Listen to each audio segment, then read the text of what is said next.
Hello, everyone. My name is Seturaman Panchanathan, and I'm the 15th Director of the U.S. National Science Foundation. For over 7 decades, NSF has been a leader in science, innovation, and STEM education. Every day, we rely on the discoveries and technologies made possible by our investments.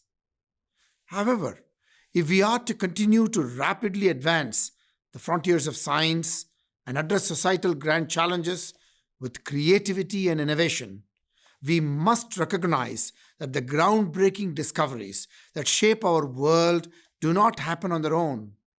They are made possible by talented researchers, engineers, and entrepreneurs across the country who have been given the opportunities they need to pursue STEM careers and succeed. And we know that across the country, there are millions more of these talented individuals who want their own chance to participate in STEM, solve real world problems, and revitalize their communities. And we cannot leave them behind. To generate diversity throughout the STEM enterprise, increase the participation of underrepresented groups from diverse institutions, and generate opportunities in every single part of the country, NSF is committed to ensuring that everything we do is grounded in the principles of accessibility and inclusion for all. That is why earlier this year, we were excited to announce the release of the NSF Public Access Plan 2.0. Developed using guidance issued by the White House Office of Science and Technology Policy, OSTP, this plan doubles down on NSF's unwavering commitment to enabling open science and public access to the results of federally funded research. Let me be clear, the values of scientific openness and integrity, academic freedom, equity, and fairness are not just critical components in NSF's vision for the future of STEM. They are core American values that absolutely require public access to federally funded research and data. It is these values that will keep us at the vanguard of discovery and innovation for decades to come. This is just the first step, though, and we must act with intention and purpose. Today's webinar is an exciting moment, and I'm thrilled you have all joined us today to discuss our federal agency public access plans and their impact on the entire scientific community. As we continue to evolve our approaches and identify and address challenges related to equitable science, we must continue to work together. Your input is critical in this process, and we look forward to hearing from you, learning from you, and working with you. Together, our collective impact will create a stronger, more equitable scientific enterprise for all. Thank you.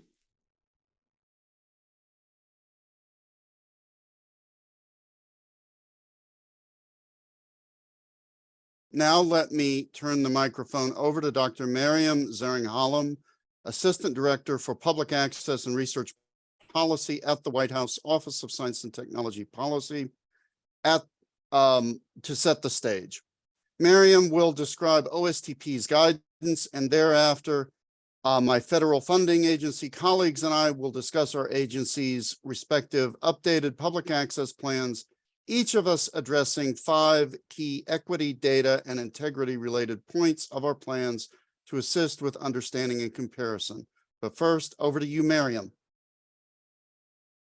Great, thank you so much. So for those of you who are unfamiliar with the Office of Science and Technology Policy, as a bit of background, our mission includes providing science and technology advice to the Executive Office of the President and working with our federal partners and Congress to create bold visions, wise policies, and effective, equitable programs for science and technology.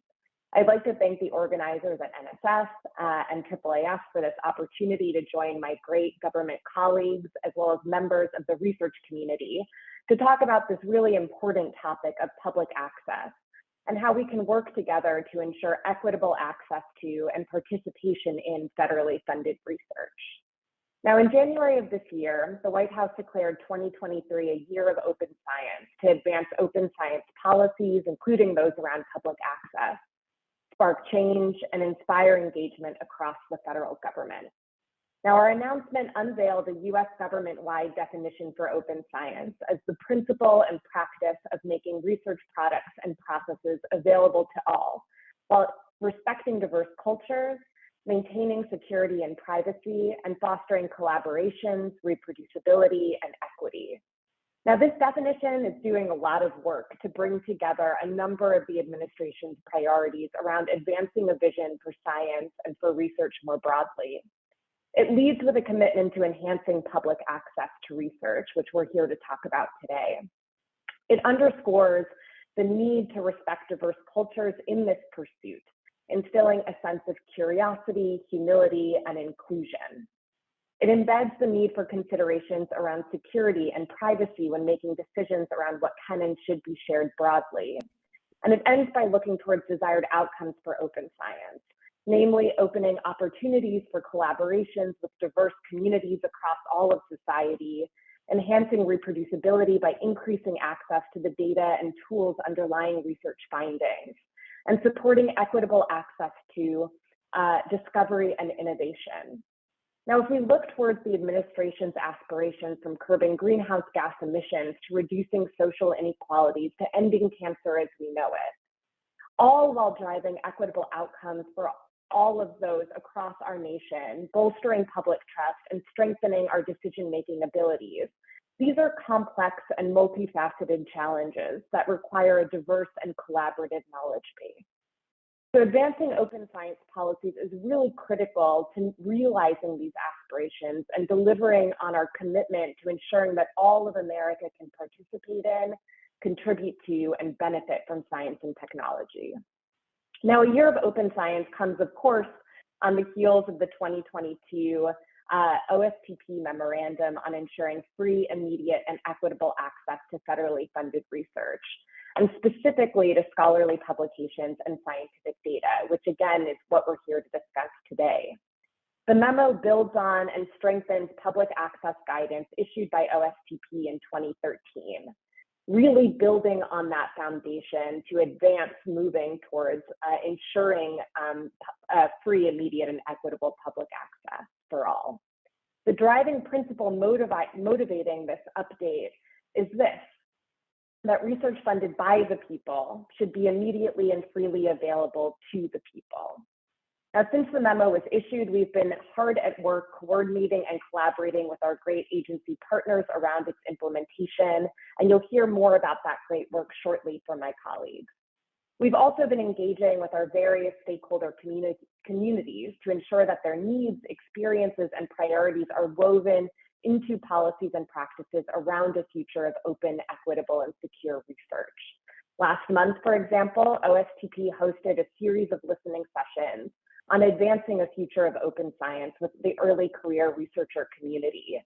And we heard a number of key themes, including that this community has long been at the forefront of the movement towards open science, that a future of equitable open science requires recognizing and addressing uneven access to open science infrastructures, expertise, training, and funding, and that rewarding sharing of research outputs beyond publications like scientific data is really critical to incentivizing open science practices and public access policies.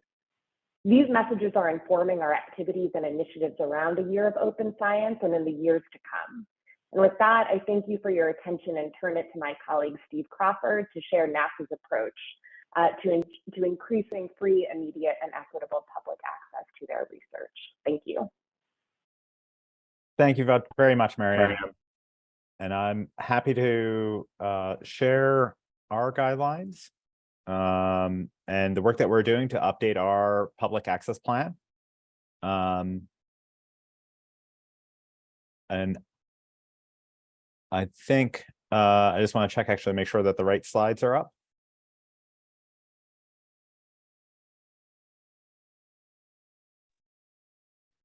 Hi, Steve. Yep, we have Okay. your slide up. Okay. And so for the NASA Public Access Plan, we've also updated our original version that came out and was released in 2014. And we've released the draft version on May 18th. This was released based with updates from the OSTP memo, along with adoption of open science practices since then. To go through with some of the updates which are here. We have as in other policies, our version of the manuscript required is that the author accepted manuscript is made publicly available. That depending on the situation, the version of record is actually great to get out there, but we require the author accepted manuscript version. How researchers plan to access or publish their results is by the author choice. We do allow within our budgets reasonable costs to publish as open access and may be used as part of a grant. We encourage authors to include that in their budgets. We do expect that the data that support peer-reviewed publications are made publicly available in a public archive at the time of the publication. And so that the data underlying the paper and that is needed to validate the discoveries and the results of the paper are readily available. For scientific integrity, we do recommend and hope that our authors do choose to publish in long promoted and reputable journals with more guidance on that to be given. And we've also, as part of the public access plan and our release of the draft, have also released a RFI, a request for more information as part in the Federal Register, where we do actually seek more information on effective approaches for both monitoring the trends and about how to apply compliance across the different stages for different researchers. This could also include in how publication fees work or equity in publication opportunities. And so we do actually wish to make sure to have this made available and actually find out what the community feels best is the ways to actually ensure compliance with these processes. And so with that, I think we can go to the next slide.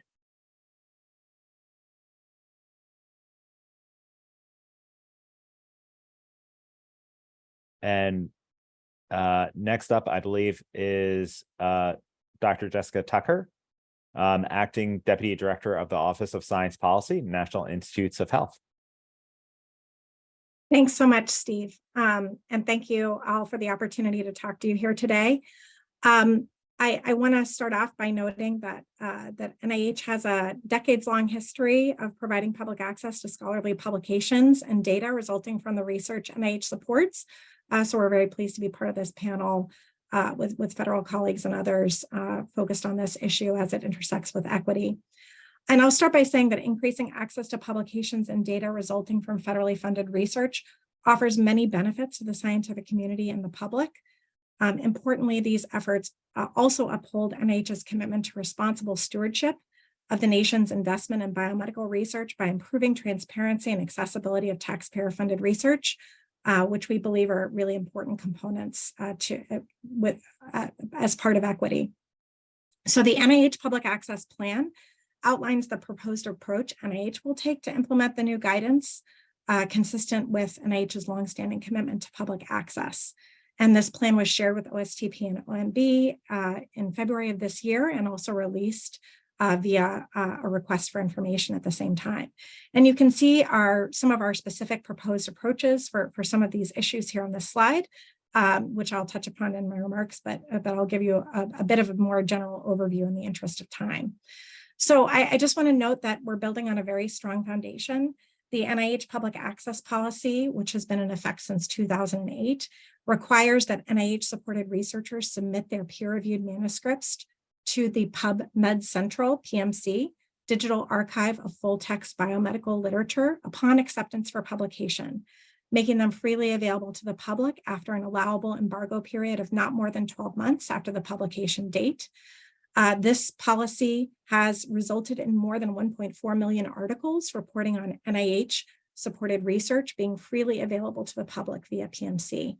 NIH has also established a series of policies to improve access to data resulting from its supported research, most notably and most recently, the NIH policy on data management and sharing, which went into effect in January of this year. And this policy requires submission of a data management and sharing plan for research generating scientific data, and sets the expectation that researchers should maximize appropriate sharing of data. So for the pillars of the OSTP memo, we really see them as involving data sharing, public access to publications, and then persistent identifiers and metadata. For data sharing, all expectations in the memo are satisfied by the NIH policy on data management and sharing. So I encourage you to look at sharing.nih.gov to learn more about that. For persistent identifiers and metadata, NIH is piloting efforts in this area, and we expect more engagement and work to come. And ultimately, we plan to submit our plan in this area to OSTP and OMB by December of 2024. And for publications, as I noted, we're building upon a very strong foundation. Of course, one of the main changes in the OSTP memo is the removal of the one-year embargo period, which we plan to implement ultimately when these policies become effective. But we believe we can build upon our currently existing infrastructure to do this. And we know that it will be really important in maximizing equity and accessibility to continue to monitor trends in publication fees and policies to ensure that these fees remain reasonable and equitable. And reasonable publication fees are already allowed under our grants policy statement. So we have also done some series of engagements and plan to continue to do so. We had a listening session in April of this year. That webinar was recorded and available on the NIH videocast. We also, as I said, issued a request for information. We received 143 comments, which are posted on our website. And equity was a major focus there, where we specifically asked about steps for improving equity and access and accessibility of publications, and methods for monitoring evolving costs and impacts on affected communities. So our next steps are to continue. This is just the first step, the plan. We plan to issue a draft NIH public access policy, which will also be open for public comment and opportunities for engagement. And we look forward to continuing dialogue on these important issues. Thanks for the opportunity.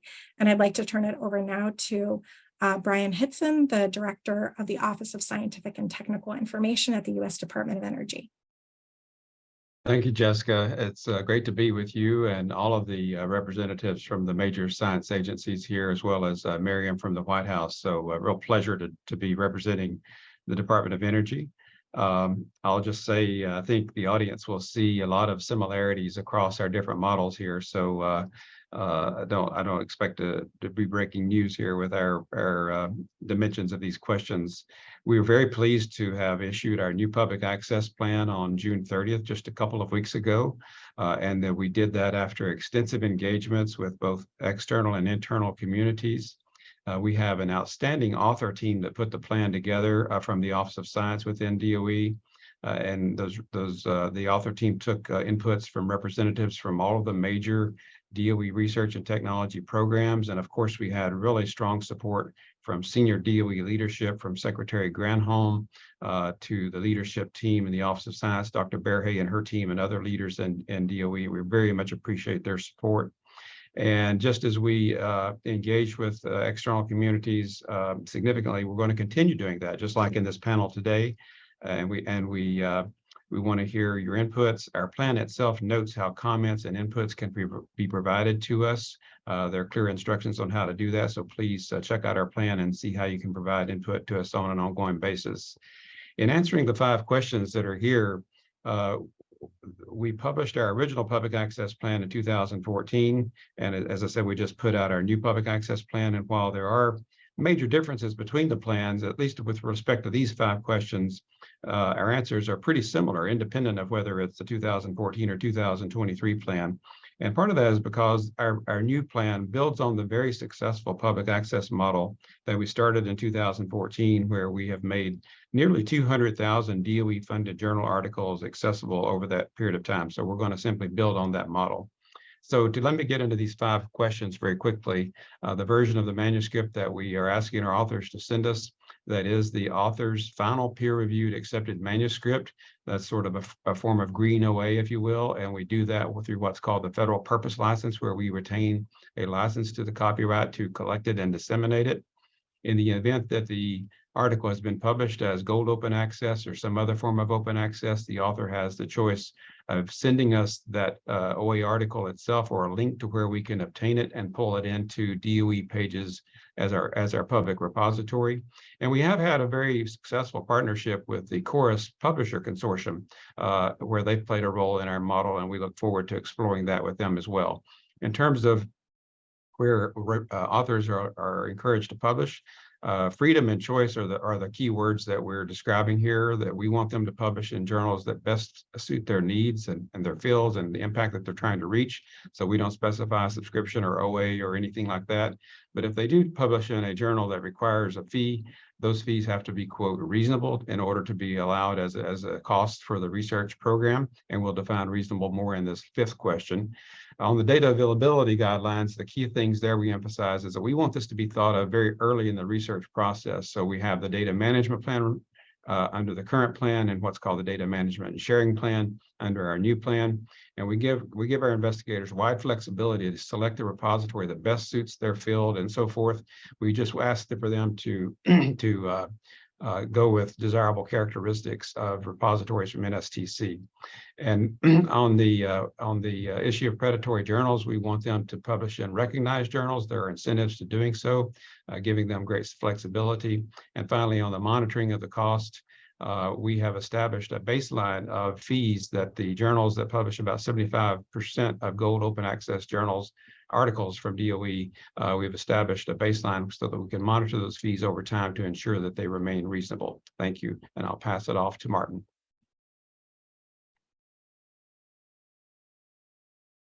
Thank you so much, Brian. As you will see, for NSF, final decisions on several of these major points highlighted here are still TBD or to be determined.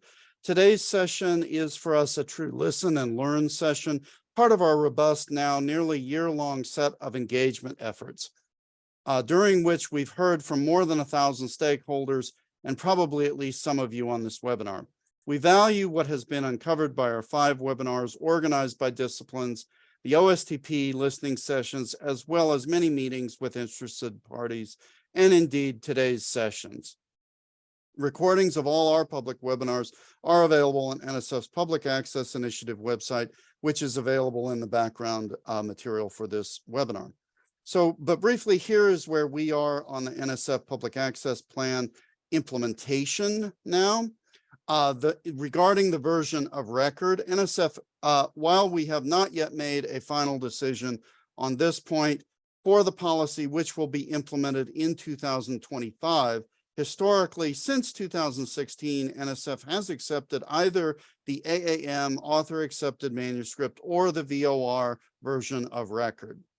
Regarding publishing models, NSF again has not made any final decisions on this point for the policy for the 2025 policy. However, historically, NSF has not dictated which journal publishing practices are acceptable for publication of results, and this is unlikely to change. NSF policy currently addresses only peer-reviewed publications as a genre.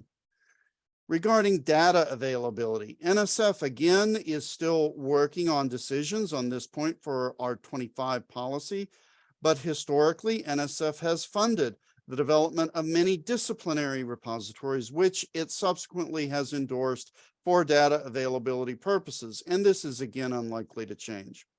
Regarding science integrity related to public access, data undergirding publications will be made publicly accessible starting in 25, following the requirements of the Nelson Memorandum, enhancing replicability and reproducibility of NSF supported research. Policies surrounding the data sharing requirements are in development now as we speak at NSF.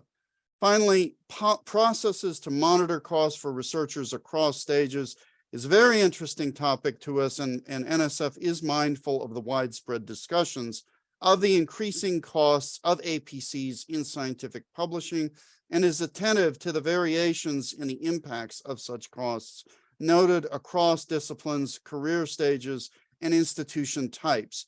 Although, again, no specific analyses of this cost is currently being conducted by the agency. That may change. As consensus arises across scientific communities, NSF will eagerly take note of such developments.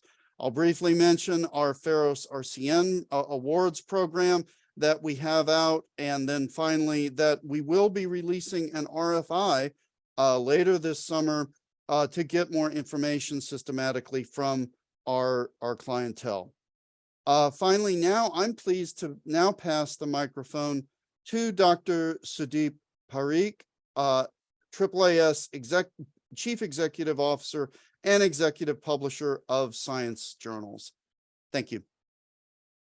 Thanks so much, Martin. And thanks everybody for joining us. And thanks to all the agency presenters for such a clear and concise set of descriptions of the various updated public access policies. That was about as clear and concise as I've seen them.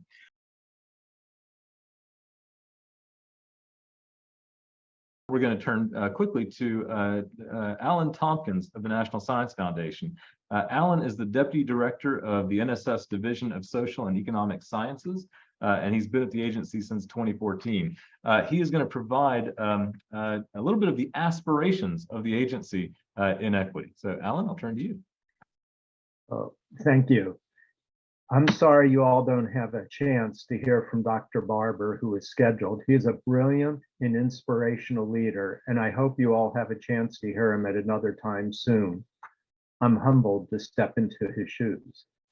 As noted by the White House in its statement about advancing equity and racial justice through the federal government, in referencing Executive Order 13985 from January 20th, 2021, quote, advancing equity is not a one-year project, unquote. Rather, quote, it is a generational commitment, unquote, and it involves all of government.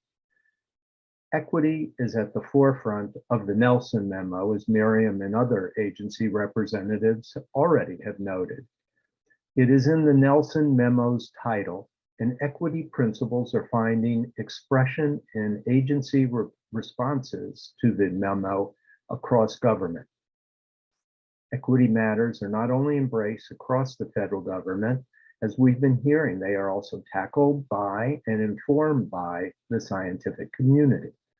Speaking of the NSF for a moment, the strong focus on the equity impacts of federal policy intersects with and mutually supports NSF's longstanding commitments to equity, one signaled by the NSF's board's Missing Millions report, calling for science in general, and NSF in particular, to focus on finding ways to better involve and stop leaving out or missing, even inadvertently, important individuals, communities, and institutions, and to help create opportunities for all who want to advance science.